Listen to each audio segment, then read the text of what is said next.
Hi everyone! It's me again, Miss Ella, your loan consultant and slash newly hired teacher. And today, di po tayo mag-share ng mga about sa loan ko, sa loan ng mga OFW and seafarer. But mag-share po ako kung paano po ako nag-prepare and na-hired si DepEd. Yeah, within just 4 months, nung nagpa-ranking ako, March yun, and na-hired po ako ng July. And it's because of my major. So ngayon is, i-share ko po sa inyo kung ano yung dapat inyong mga i-prepare kung gusto nyong magpa-ranking. Opo, kasi nga, ang bilis lang ng panahon. Next month is pasahan na po. Kasi ako noon, pa-chill-chill lang ako. Hindi ako nag-prepare.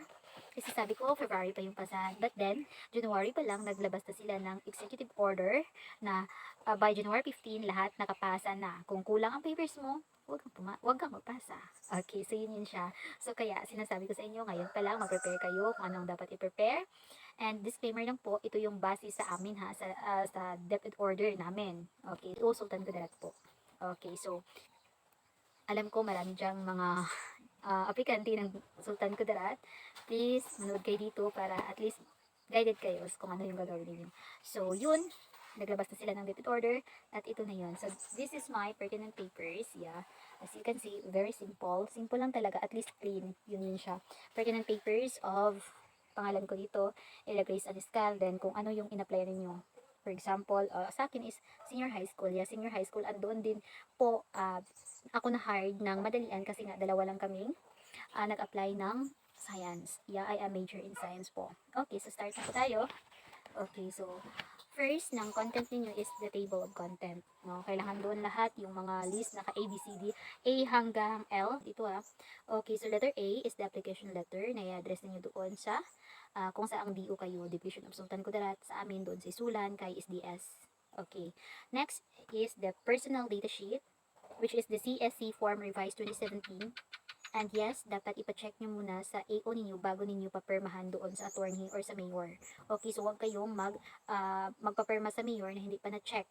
Okay, so dapat na-check muna kasi ang dami-daming dapat ayusin kapag sa PDS, no? Very strict sila in terms of the PDS. Okay.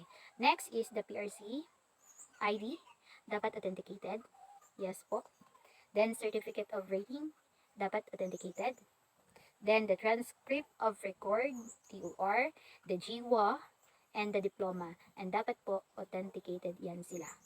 Next is the certificate of trainings. Kung may mga trainings kayo sa akin kasi, or mga NC2, yun. Ako, trainings lang meron sa akin kasi nga wala ko NC2. So, pero 10 points pa din ako. And next video ko is i-share ko sa inyo kung paano ko nakakuha ng 10 points. Okay. Next is the certificate of employment. For example, sa pinagtrabahoan nyo ngayon, sa akin kasi is nag-volunteer ako ng ilang months doon sa KTODAP. Then, yun, doon ako nagkuha ng certificate of employment. Tapos, performance rating. Then, omnibus. Checklist of requirements and omnibus word statement and the certification of the authenticity and veracity, or the CAV. So, yun siya dapat permado yun ng attorney or mayor. Okay, so yung pwede doon magperma. And then, i-provide nyo lahat bago kasi yan permahan ng attorney kung meron na lahat. Then, the barangay certificate or barangay clearance. Next is the voter certificate. Then, the neuro examination result. So, yun yung dapat inyong i-provide. And, pasunod na yan siya. So, naka A to L. Then, dapat nakatabing yan siya. Sa akin, wala itong tabing kasi pang third na ito na copy. So, dalawang copy na kasi ang ipasa. Then, ang pangatlo is sa inyo na syempre. So, dapat may mga hawak talaga kayo na sa inyong requirements. Huwag nyong ubusin lahat. Dapat yung marami kayong kopya ng authenticated mga documents niyo just like the PRC. Okay, yung mga PRC documents niyo dapat marami talaga kayong kopya kasi ang dami-dami nilang hingiin. Okay, so yun lang. Ito yun lang lahat yung sa DO namin. And, base lang ito sa akin ha, sa experience ko. DO Sultan Kudarat po. Okay. So, ito na yun siya. So, next video is isi-share ko po sa inyo kung paano ako pumasa dun sa demo. Okay? So, at overall rating na ko na. No? So, bibigyan ko kayo ng tips kung ano ang gagawin para ma-perfect yung demo ninyo. Yes.